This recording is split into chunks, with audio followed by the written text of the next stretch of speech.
Di sebuah kota kecil bernama Sembara, berdiri sekolah menengah yang tampak biasa dari luar, tapi menyimpan banyak cerita mistis di balik dindingnya yang tua. Kota itu sendiri sering diselimuti kabut, terutama di malam hari, membuat suasana terasa lebih sepi dan asing. Tokoh utama kita, Nara, seorang siswi kelas akhir yang cerdas tapi pendiam. Ia punya 3 sahabat dekat. Ardan, anak laki-laki pemberani sekaligus ceroboh, suka bertindak dulu sebelum berpikir.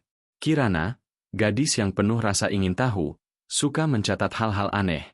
Farel, anak kutu buku yang selalu skeptis, lebih percaya sains daripada cerita mistis. Keempatnya memiliki ikatan persahabatan yang kuat, hampir seperti keluarga sendiri, karena mereka tumbuh bersama sejak kecil di kota kecil itu. Awal mula. Suatu sore, setelah kelas tambahan, mereka menemukan sebuah ruangan terkunci di perpustakaan lama sekolah yang katanya sudah tidak dipakai. Ardan dengan rasa ingin tahunya berhasil membuka pintu berkarat itu. Di dalam, mereka menemukan meja kayu tua, lilin yang sudah meleleh, dan sebuah kotak kecil dari besi hitam yang dipenuhi ukiran aneh. Kirana yang tak bisa menahan rasa penasarannya membaca ukiran di kotak itu lantang. Tulisan itu seperti mantra kuno, meski mereka tak paham artinya. Sesaat kemudian, lilin-lilin di ruangan itu menyala sendiri, dan udara jadi dingin menusuk. Nara sempat merasa ada sesuatu yang salah, tapi Ardan hanya tertawa. Paling ini cuma peninggalan zaman dulu, biar seram-seraman, katanya. Mereka pun keluar dari ruangan itu sambil bercanda, tanpa menyadari apa yang telah mereka bangkitkan. Hitungan mundur dimulai. Malamnya, Nara bermimpi aneh. Ia melihat angka 30 terukir jelas di dinding kamarnya, seakan dibuat dengan pisau. Ketika terbangun, ia mengira itu hanya mimpi. Tapi keesokan paginya, angka yang sama benar-benar muncul di cermin kamarnya, dengan goresan samar seolah tercakar dari dalam kaca. Ardan juga mengalami hal serupa. Angka 30 muncul di layar ponselnya, meski ia sudah mengganti baterai, memformat, bahkan memecahkan ponselnya, angka itu tetap kembali. Sementara Kirana menemukan angka itu tergores di lengan tangannya, tipis seperti bekas luka. Awalnya mereka menganggap itu kebetulan, mungkin sugesti karena ruangan menyeramkan itu. Mereka saling bercanda, menertawakan ketakutan masing-masing. Namun, malam berikutnya angka itu berubah menjadi 29. Dan di setiap mimpi mereka, suara bisikan yang sama terdengar. Hitungan dimulai. Kalian takkan bisa lari. Hari keempat sejak angka itu muncul. Kini angka di tubuh, kaca, dan ponsel mereka berubah menjadi 27. Awalnya mereka masih berusaha menertawakannya, tapi kejadian aneh mulai sering muncul. Lampu kamar Nara berkedip-kedip setiap malam, meski ia baru saja mengganti bohlamnya. Kirana mengaku sering mendengar suara langkah kaki mengikuti ketika ia pulang malam dari les. Sementara Ardan bersumpah melihat bayangan hitam berlari melewati jendela rumahnya, padahal ia tinggal di lantai 2. Farel, yang paling rasional, akhirnya mencoba mencari jawaban lewat perpustakaan. Ia menemukan buku tua tentang sejarah kota Sembara, di mana tertulis sebuah legenda tentang hitungan bayangan. Legenda itu bercerita tentang sebuah kutukan kuno, siapapun yang tanpa izin membaca mantra penutup makam para penjaga, akan dihantui hitungan mundur menuju kematian. Angka itu menurun setiap hari, dan saat mencapai 0, jiwa korban akan diambil. Farel gemetar ketika menyadarinya. Ia menutup buku itu buru-buru, tapi terlambat. Teks itu sama persis dengan ukiran yang pernah Kirana baca di kotak besi. Dampak psikologis. Kabar itu membuat kelompok mereka terguncang. Nara mulai sulit tidur. Ia merasa ada sesuatu yang duduk di sudut kamarnya setiap malam, menatapnya. Kirana diselimuti rasa bersalah karena dialah yang membaca ukiran itu dengan lantang. Ia merasa teman-temannya akan mati karenanya. Ardan, meski sok berani, semakin mudah marah. Ia mulai menuduh Farel terlalu percaya cerita konyol. Farel, di sisi lain, frustrasi karena ia merasa hanya dia yang berusaha mencari solusi serius. Ketegangan pun muncul di antara mereka. Persahabatan yang dulu erat mulai retak oleh rasa takut. Bahkan, mereka mulai saling menuduh siapa yang bertanggung jawab memicu kutukan ini. Ancaman pertama. Malam itu, Ardan pulang sendirian dengan motor. Jalan kota kecil yang sepi terasa lebih panjang dari biasanya. Ketika ia melewati tikungan dekat hutan kecil, tiba-tiba lampu motornya padam. Gelap total. Ardan mencoba menyalakan kembali motor, tapi mesin hanya meraung tanpa daya. Di kaca spionnya, ia melihat sosok hitam tinggi berdiri di tengah jalan. Tubuhnya kurus, dengan wajah samar seolah ditutup kabut. Ardan menoleh ke belakang, dan tak ada siapapun.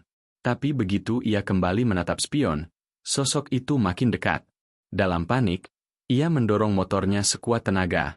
Ketika akhirnya lampu motor kembali menyala, ia hampir menabrak sebuah truk besar yang melaju dari arah berlawanan. Ardan terjatuh, lututnya berdarah, tapi nyawanya selamat, hanya karena ia membanting setang keselokan.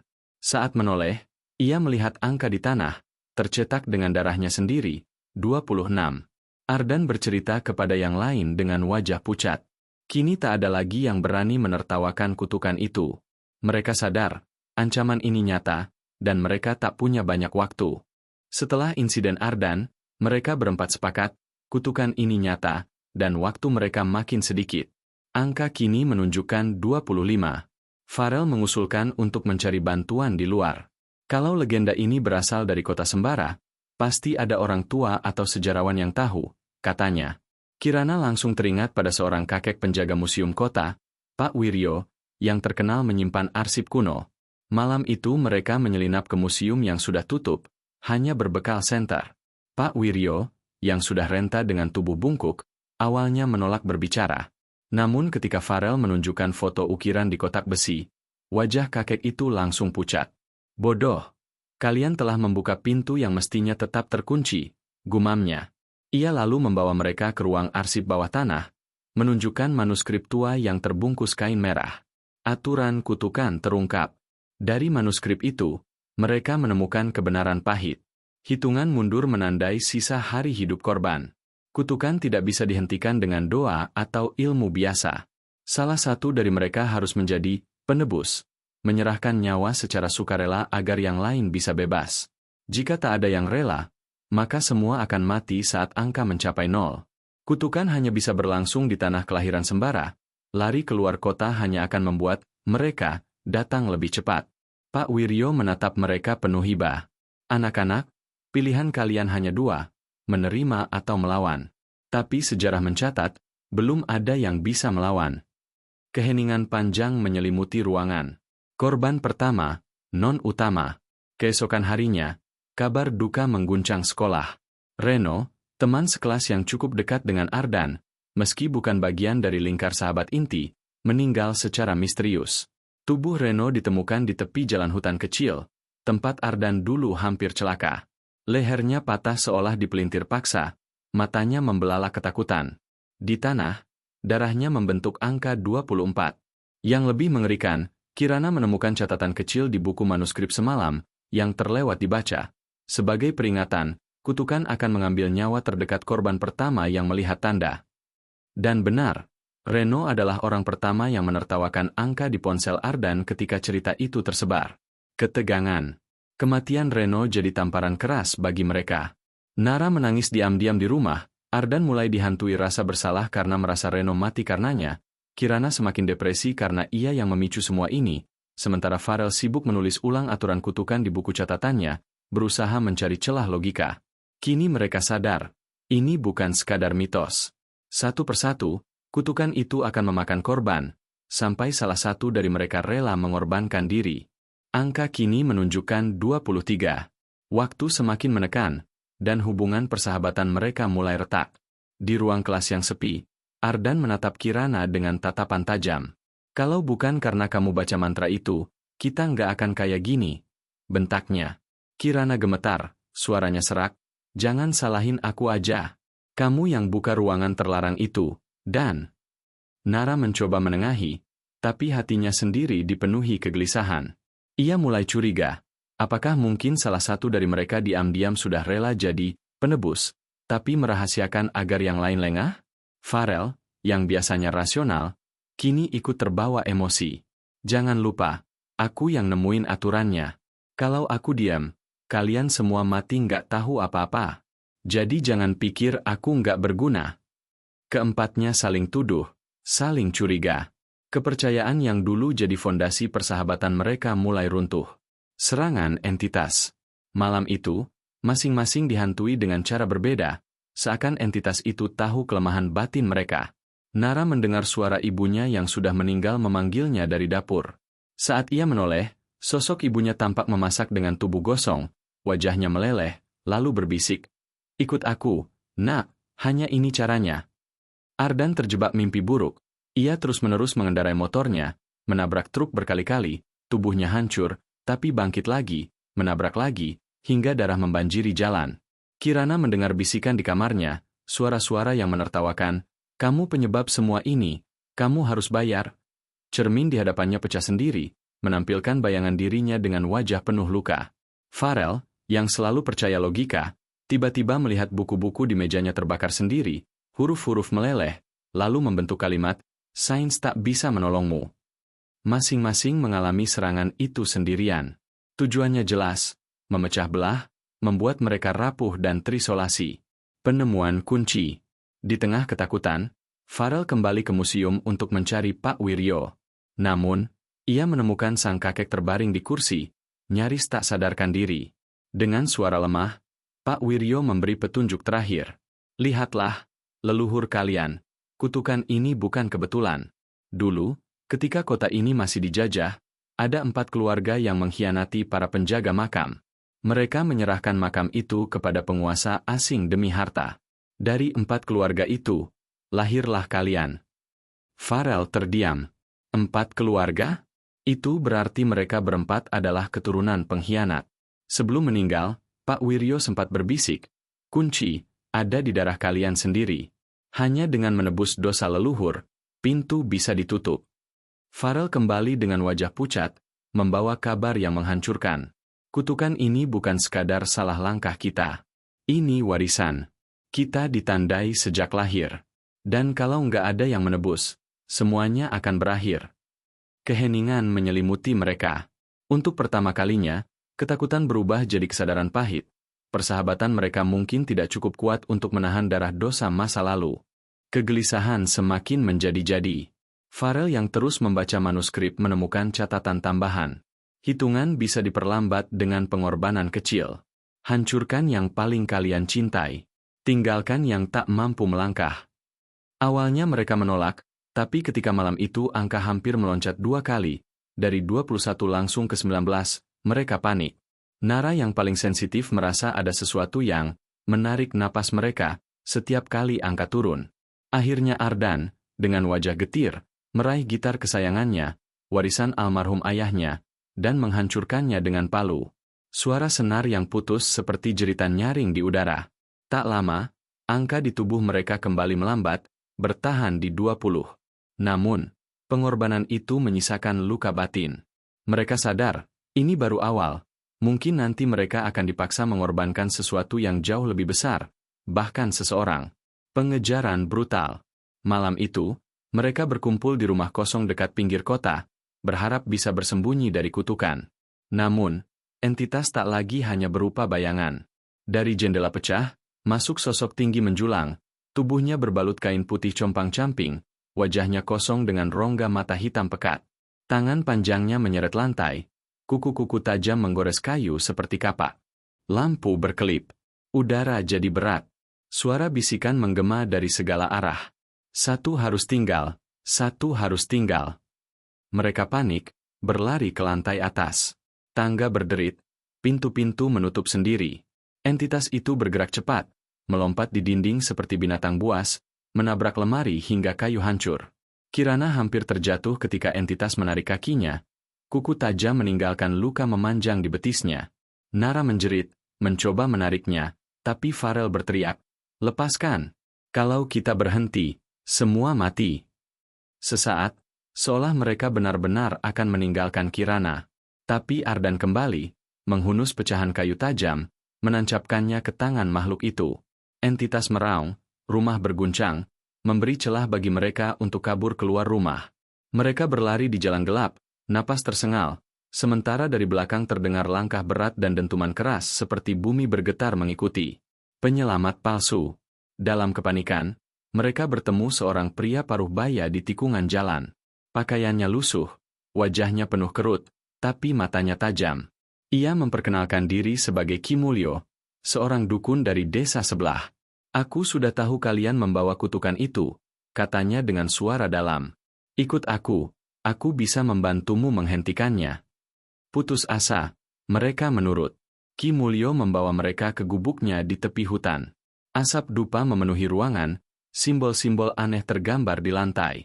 Ia meminta mereka menyerahkan barang-barang pribadi, gelang Nara, buku catatan Farel, kalung kecil Kirana, dan potongan baju Ardan yang berlumuran darah. Dengan ini, kata Ki Mulyo, aku bisa memindahkan kutukan pada tumbal lain.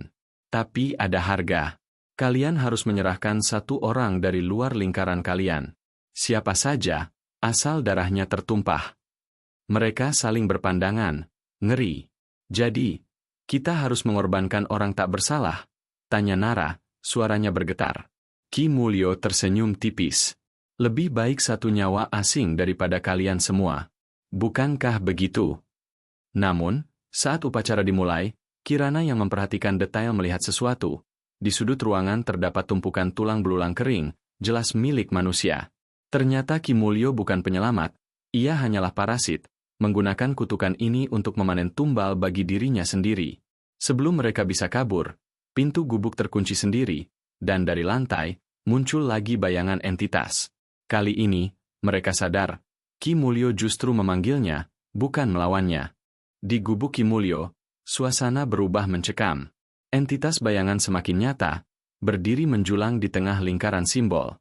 Ki Mulyo berteriak-teriak, melantunkan mantra, seolah menguasainya. Tapi justru tubuhnya sendiri yang perlahan tersedot ke lantai, darahnya terserap ke simbol.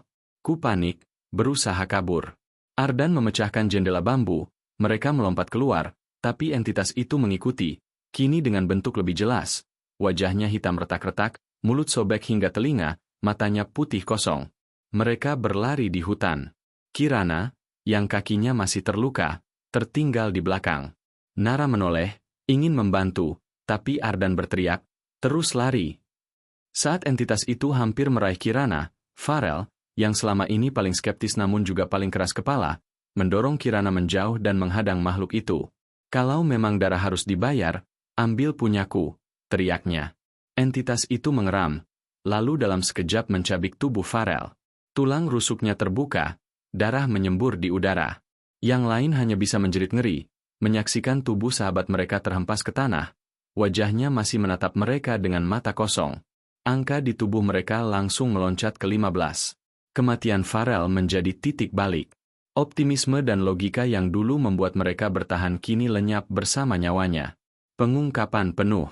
Mereka bertiga yang tersisa, Nara, Ardan, dan Kirana, bersembunyi di balik reruntuhan gudang tua. Nara, dengan tangan bergetar, membuka catatan Farel yang sempat ia selamatkan. Di dalamnya tertulis analisis terakhir Farel. Leluhur mereka bukan hanya pengkhianat, tapi penjaga yang berkhianat. Keempat keluarga leluhur mereka pernah bersumpah menjaga makam suci para prajurit kuno. Namun demi emas dan kekuasaan, mereka menyerahkannya pada penjajah, lalu membantai para penjaga lain. Kutukan itu diciptakan bukan oleh roh jahat semata, tapi oleh para penjaga yang mati, agar pengkhianatan itu selalu ditagih dari darah keturunan mereka. Dan satu kalimat terakhir yang digaris tebal. Hanya dengan menyerahkan satu keturunan sebagai penjaga abadi di alam antara, kutukan akan berhenti. Tapi penjaga itu tidak akan pernah kembali. Dengan kata lain, salah satu dari mereka harus menyerahkan diri, tidak sekadar mati, tapi menjadi bagian dari kutukan itu selamanya. Kirana menangis terseduh. Jadi kita cuma pion, terjebak dosa yang bukan milik kita. Ardan menendang tanah dengan marah. Sialan leluhur itu. Jadi apa gunanya kita berjuang? Nara hanya terdiam, memeluk catatan Farel erat-erat. Ia tahu, solusinya ada. Tapi hampir mustahil dilakukan tanpa kehilangan salah satu dari mereka. Hitungan mundur cepat. Ketakutan kolektif membuat horor semakin liar. Angka di tubuh mereka kini bergerak tak normal, dari 15 ke 12 dalam hitungan jam. Lingkungan sekitar pun berubah. Pohon-pohon di hutan seakan merunduk, dahan-dahannya menjulur seperti tangan mencoba meraih mereka. Rumah-rumah di desa kosong tiba-tiba menyalakan lampu sendiri, dengan bayangan orang-orang tanpa wajah berjalan di dalamnya. Di jalan-jalan sepi, suara genderang perang kuno terdengar, seolah prajurit mati bangkit lagi. Setiap kali mereka menoleh, Selalu ada sosok hitam berdiri jauh di belakang, lalu semakin dekat, dan semakin dekat. Mereka sadar, ketakutan dan keputusasaan mereka mempercepat kutukan. Semakin mereka rapuh, semakin cepat angka itu turun. Kini mereka tidak hanya melawan kutukan, mereka juga harus melawan diri mereka sendiri, atau akhir akan datang jauh lebih cepat dari seharusnya. Angka di tubuh mereka kini 9. Waktu menipis, udara terasa lebih berat. Di gudang tua, di bawah sinar remang satu lampu senter, Nara, Ardan, dan Kirana menyusun peta kecil. Di tengah meja, terhampar catatan Farel yang sudah sobek, manuskrip Pak Wiryo, dan selembar foto lama. 4 keluarga penjaga, berpose di depan makam, wajah-wajah tua yang tak pernah mereka sadari adalah leluhur mereka. Kalau kita nggak kembali ke perpustakaan itu, semua usaha sia-sia, kata Nara dengan suara serak. Kutukan itu mulai dari sana. Kita bangkitin sesuatu di situ. Mungkin di situ juga ada cara mengakhiri. Ardan mengangguk cepat. Matanya merah karena kurang tidur tapi ada bara di dalamnya. Kita harus tutup lagi. Rusak kotaknya. Musnahkan ukirannya. Apapun. Kita harus memutus rantai ini di akarnya. Kirana memegang lengan Nara. Farel nulis ada ritual penutup, tapi dia bilang butuh sesuatu dari darah leluhur. Dia nggak sempat jelasin detailnya, tapi ada petunjuk. 4 tanda harus disatukan, 4 janji dibuat kembali. Kita keturunan 4 keluarga itu. Mungkin kita harus melakukan sumpah balik. Rencana mereka sederhana sekaligus gila, kembali ke ruangan perpustakaan yang terkunci, menemukan kotak besi, memaksa simbol-simbolnya untuk terurai, lalu mengikat kembali sumpah-sumpah penjaga, entah lewat ritual ataupun melalui tindakan simbolis yang menandakan penebusan. Jika itu tidak berhasil, mereka paling tidak akan tahu bahwa mereka sudah berusaha. Kelelahan total. Persiapan rencana itu menguras lebih dari tenaga. Mereka hanya tidur 2 jam di sela-sela pelarian, makan seadanya, dan setiap napas disertai bisikan-bisikan yang membuat kepala seperti dihantam palu. Tubuh mereka lelah. Pikiran mereka lebih lelah. Rasa bersalah menempel seperti noda. Ardan melihat bayangan Farel tiap kali menutup mata. Kirana mendengar tawa Reno di sela-sela gema angin. Nara mimpi tentang ibu yang memanggilnya dari balik kabut. Momen-momen sunyi menjadi pertanyaan. Siapa yang akan tetap waras sampai akhir? Siapa yang bakal menyerah lebih dulu? Mereka tahu jawaban itu tidak pasti. Mereka tahu satu-satunya motivasi yang tersisa, bukan lagi harapan besar akan bebas, melainkan menuntaskan dosa leluhur, atau setidaknya membalas dendam pada sesuatu yang merenggut nyawa teman-teman mereka. Balas dendam menjadi bahan bakar, rasa bersalah jadi pendorong.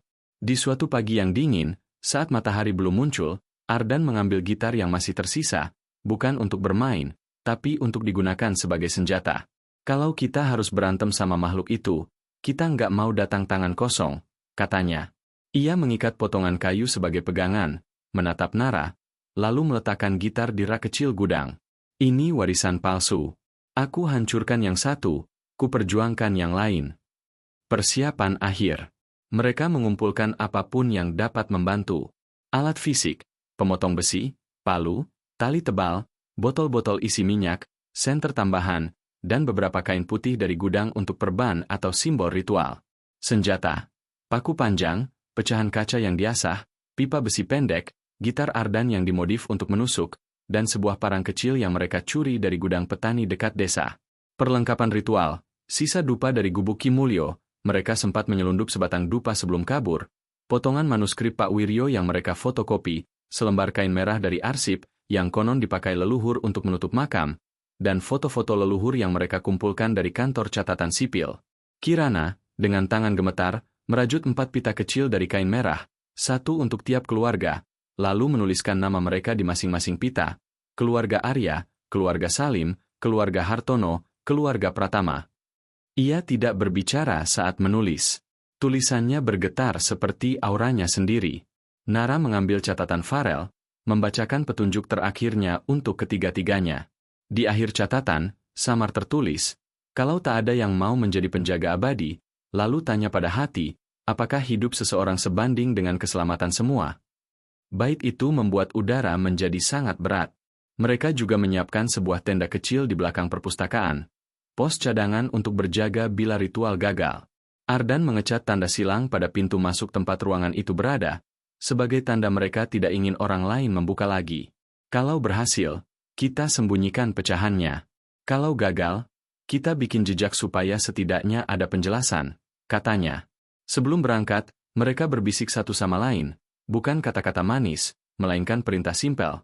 Bertahan, jangan percaya pada orang asing, dan bila ada yang harus diserahkan, jangan biarkan Ki Mulyo atau siapapun memutuskan.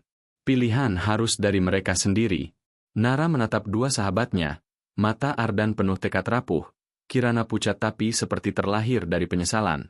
Ia merasakan sesuatu bergetar di dadanya, sebuah kesadaran bahwa saat itu segalanya telah dipilih sendiri. Mereka berjalan keluar gudang, menyeret bekal.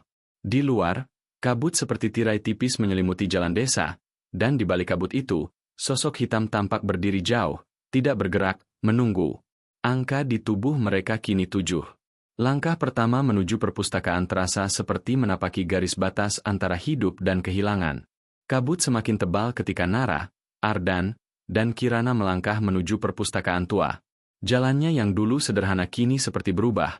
Pepohonan tumbuh lebih rapat, ranting-ranting bergetar sendiri, dan tanah berlumpur seolah ingin menelan kaki mereka. Setiap langkah terasa semakin berat. Sesekali mereka mendengar suara-suara samar, tangisan Reno, teriakan Farel, bahkan tawa Pak Wiryo yang sudah lama menghilang. Itu cuma trik, jangan percaya. Desis Nara dengan suara parau, meski jantungnya sendiri berdentum keras. Saat mereka melewati sebuah jembatan kayu kecil, papan-papan itu mendadak melengkung. Bayangan hitam merayap di bawah air, menarik tali sepatu Kirana hingga ia hampir jatuh. Ardan sigap menariknya, tapi mereka sadar, entitas tak lagi menunggu, ia menghalangi. Perjalanan menuju perpustakaan bukan sekadar jalan kaki, ini seperti melangkah ke dalam mulut makhluk yang ingin mereka hancurkan. Serangan mental. Begitu sampai di pelataran perpustakaan, entitas menyerang bukan dengan wujud fisik, melainkan pikiran mereka. Nara melihat ibunya berdiri di depan pintu perpustakaan. Wajahnya pucat, tubuhnya penuh tanah. Pulanglah, nak, aku masih hidup. Mereka bohongi kamu. Ikut aku, jangan masuk. Bisikan itu membuat tubuh Nara kaku, setengah percaya. Ardan mendengar suara gitar yang ia pecahkan sendiri. Nada-nadanya berubah jadi jeritan bayi. Dari bayangan, muncul sosok adiknya yang sudah lama meninggal karena kecelakaan. Kalau dulu kamu jagain aku nggak mati. Sekarang kamu mau jagain siapa? Kamu akan gagal lagi. Air matanya jatuh tanpa ia sadar. Kirana melihat Reno berdiri, segar bugar, tersenyum padanya. Aku nggak mati, Kirana. Kamu cuma nggak cukup percaya. Kamu bisa tarik aku kembali, kalau kamu menyerahkan dirimu. Kita bisa bersama lagi. Ketiganya hampir runtuh oleh ilusi itu. Nara hampir berlari ke arah ibunya, Ardan hampir menjatuhkan senjata, dan Kirana hampir meraih tangan Reno yang seharusnya tidak ada. Tapi mereka saling menarik, saling berteriak. Itu bukan mereka. Itu cuma mainannya. Jerit Nara, suaranya pecah. Suasana bergetar, ilusi hancur, meninggalkan ruang hampa yang lebih menakutkan dari sebelumnya. Keputusan akhir. Mereka berhasil masuk ke dalam perpustakaan. Ruangan itu sudah berubah total. Buku-buku terbakar tanpa api, dindingnya meneteskan cairan hitam, dan di tengahnya, kotak besi berukir simbol kuno berdiri, berdenyut seperti jantung. Kirana mengeluarkan pita merah dengan nama 4 keluarga. Nara membaca mantra yang ditulis Farel. Ardan menyalakan dupa terakhir. Namun, saat mereka bersiap, suara bergema memenuhi ruangan. 1 nyawa untuk 1000. 1 pengorbanan terakhir untuk menutup. Tanpa itu, kalian semua hanya akan jadi debu. Kotak itu bergetar keras. Tulisan Farel di catatan akhirnya kini jelas. Jika tidak ada penjaga yang rela, maka salah satu harus tinggal di sisi entitas. Itulah harga yang ditetapkan leluhur. Mereka saling berpandangan. Wajah pucat, napas berat. Inilah keputusan akhir. Membakar kotak besi itu dengan risiko membuka sesuatu yang lebih besar. Atau salah satu dari mereka rela menjadi penjaga abadi, terikat dengan entitas, mengorbankan hidupnya agar yang lain selamat. Nara menggenggam tangan Ardan dan Kirana. Suaranya pecah. Kalau kita kabur, orang lain bakal kena. Kalau kita tutup pakai api, bisa lebih parah. Jadi, cuma ada satu cara. Seseorang di antara kita harus tinggal di sini. Hening. Hanya suara detak kotak itu yang terdengar, seperti hitungan mundur. 6. Perpustakaan tua bergetar hebat. Rak-rak buku runtuh, kaca jendela pecah satu persatu, dan udara dipenuhi bau besi berkarat bercampur asap dupa. Kotak besi berukir simbol itu kini terbuka sedikit, memancarkan cahaya merah gelap. Dari dalam, keluar suara-suara bisikan ribuan orang yang seakan merintih minta tolong. Entitas akhirnya menampakkan wujudnya, bukan sosok yang jelas, tapi kabut hitam pekat berbentuk tubuh manusia raksasa dengan wajah yang terus berubah-ubah. Kadang wajah Farel, kadang wajah Reno, bahkan wajah Ibu Nara. Kalian hanyalah anak-anak yang ingin menentang sejarah. Sejak leluhur kalian, pengorbanan adalah hukum. Kalian tak bisa lari. Kirana, dengan pita merah di tangannya, berteriak lantang membaca mantra dari catatan Farel. Nara menancapkan pisau kecil berukir di tanah, membentuk lingkaran pelindung. Ardan mencoba menutup kotak besi dengan segel bambu yang mereka siapkan. Namun setiap kali mereka melangkah, entitas menyerang pikiran mereka. Lantai berubah jadi lautan darah, dinding dipenuhi wajah-wajah yang menjerit, dan tubuh mereka terasa ditarik ke bawah. Pertarungan ini bukan soal tenaga, melainkan soal kehendak bertahan melawan rasa bersalah, rasa takut, dan rasa putus asa. Ardan, yang selalu keras kepala, mulai terguncang saat entitas menampakkan adiknya. Ia hampir berhenti membaca mantra, tapi Nara menampar wajahnya keras-keras, berteriak, "Itu bukan dia. Kalau kamu berhenti, semua sia-sia." Kirana menggenggam pita merah begitu kuat hingga tangannya berdarah. Darah itu menetes ke simbol, membuat cahaya segel semakin terang. Namun entitas meraung, memukul dinding perpustakaan hingga atapnya runtuh sebagian. Hitungan muncul di udara. 3, 2, 1. Pengorbanan pahlawan. Di tengah kekacauan, mereka sadar segel tidak akan cukup kuat. Catatan terakhir Farel benar. Satu dari mereka harus menjadi penjaga abadi. Nara, yang sejak awal mencoba melindungi semua orang, mengambil keputusan kilat. Ia menendang Ardan keluar dari lingkaran, meraih pita merah dari tangan Kirana, lalu menempelkannya ke dadanya sendiri. "Kalian harus hidup. Biar aku yang bayar hutang leluhur ini," katanya dengan suara tenang, meski matanya penuh air mata. "Nara, jangan. Kita bisa cari cara lain," teriak Ardan, berusaha masuk kembali. Tapi lingkaran segel sudah menutup, menghalanginya. Kirana menjerit, mencoba menarik tangannya, tapi Nara hanya tersenyum. "Aku sudah capek lari, sekarang biar aku yang berhenti." Dengan tubuh gemetar, Nara menusukkan pisau kecil itu ke tanah tepat di jantung simbol, darahnya bercampur dengan cahaya merah. Kotak besi itu menutup rapat dengan suara dentuman keras. Entitas meraung panjang, tubuhnya terpecah menjadi kabut hitam yang tersedot kembali ke dalam kotak. Suara-suara rintihan berhenti, meninggalkan hanya hening yang menakutkan. Nara berdiri sejenak, tubuhnya bergetar, lalu tersenyum pada Ardan dan Kirana. "Kalian bebas," ucapnya lirih, sebelum tubuhnya ditelan cahaya dan menghilang. Kutukan berakhir, sementara cahaya mereda. Perpustakaan hancur, tapi sunyi. Angka hitungan yang melayang di udara retak, lalu pecah menjadi debu. Hitungan mundur berhenti. Ardan terjatuh, berteriak frustasi, memukul tanah. Kirana hanya bisa menangis, memeluk pita merah yang sudah putus. Namun, di tengah keputusasaan itu, mereka tahu, Nara telah menutup siklus. Entitas terperangkap kembali.